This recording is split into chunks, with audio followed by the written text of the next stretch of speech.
with Coach Coburn after a 68-60 loss to Stonehill. Coach, your initial thoughts, please. Well, just want to say again, thank you to our seniors. They played their last game of their career here at home. Thought we had the game under control. They really competed, and then the last maybe minute,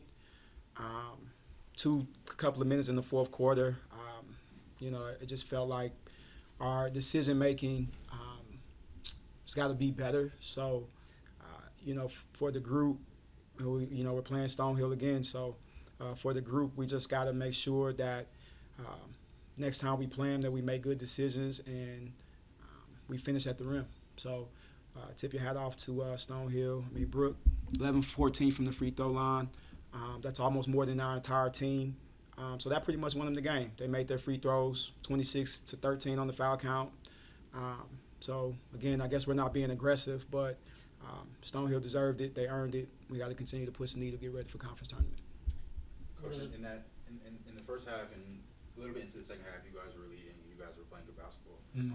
What led to that success early on? Yeah, we were communicating well defensively. When you look at what Stonehill does offensively, there's a level of communication you got to have and the consistency to do it. And we did that for about 30 minutes of the game. Consistently, and we got stops. We got steals, we got stops, and then we capitalized when we needed to, and we got into our pressing defense and rattled them in some type of capacity. But when you put kids on the foul line, it slows down our tempo. And again, we have to be better with that moving forward. And I like what we did defensively. We just got to be better.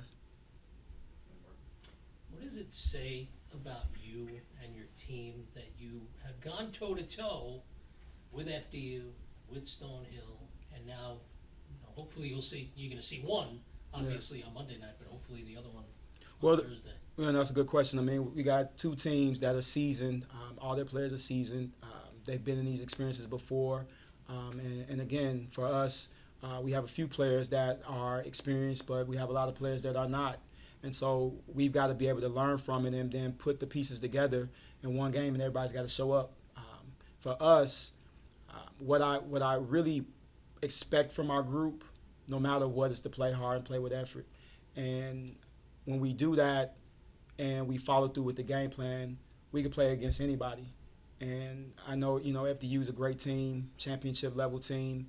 I know that we can reach that point if we do the fundamentals consistently. Coach, KJ picked up a third foul, and from that point on, it just seemed like she couldn't be as aggressive. Yeah. You look at the triangle offense that Stonehill runs, and there's a lot of screen setting. There's a lot of down screens. There's a lot of dribble handoffs and different movements. So she was just being really aggressive, trying to keep the ball out of Hayward's hands. And again, when I look at the film. Hopefully I'll feel better than what I do right now with the foul calling. But again, you got to allow the defensive player to have position when you're setting down screens. And again, we just got to work on the fundamentals and make sure that we don't get hit with the screens, and so we don't get called for fouls. And that's what KJ did in that moment. And so she couldn't be herself because she's worried about her fourth foul. And we don't need her to think that way. We just need her to play the game. What's the reason for the layups having so much issue inside? Yeah, I mean, I wish I knew. We work on 2-foot finishes pretty much every day in practice. We watch film with the group quite a bit weekly, with a lot of them individually. And I'll say this: it's a mental thing, and this team and these group of young women aren't the only ones that kind of go through those things on the basketball court. And it's our job to just help them to stay focused and help them to be calm in those moments and not to have their anxiety up. But I'm not going to blame the missed layups for the game. What really bothers me is, we had a 1-point lead and then we just didn't make a good decision. We fouled. And then put ourselves in a position to guard in the half court. So we just got to make good decisions. The shots will fall. We've got to keep their confidence up. And we do that by showing them when they make them and how they made them. what they did to get the ball in the basket in the first place. And I feel like if we do that, then they'll make the shots when they need to. It was senior night and grad student night. Yeah. Could you just give us one thing on each of them that you thought tonight that you'll remember from tonight? Yeah, no, I mean, Talia was awesome. She's known for her passing, but she was really aggressive, and she started her career at Syracuse, known as a shooter, played off the ball quite a bit, but she's always been a point guard at heart. And so with her movement from Syracuse and ODU and coming here, she's really grown as a young woman with her game and who she is as a person. She'll be a terrific coach one day. Really happy that we still have another game to redeem ourselves and to coach her. I'm really excited about that.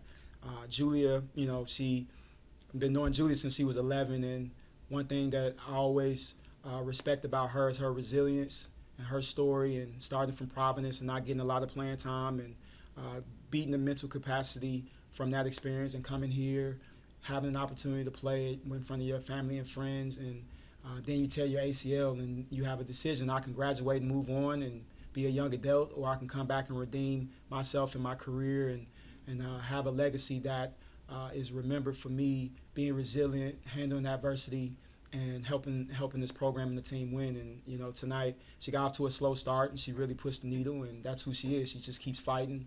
And you look at Casey Carter and her journey. She's always rugged. She always works hard. She played with a lot of energy, and I was really happy to see that. It's just a testament who she is and the work she puts in every single day. So, again, I'm really happy that I get to coach them again in the conference tournament. So they're terrific young women. They're going to be successful for sure. Coach, going on with senior night, Talia had 22 tonight and Julia 15. Can you kind of just touch on their impact on the floor, off the floor, and then how you want to use that momentum going to your next game? Yeah, no, again, they're seasoned, they're experienced. They play well in big games, and again, off the court, just being there for their teammates and helping them to understand that college basketball is more than just the game. There's a lot of work that's required in the classrooms, off the court, in practice, your consistency, your preparation. They've been extremely instrumental in helping their teammates within those advice.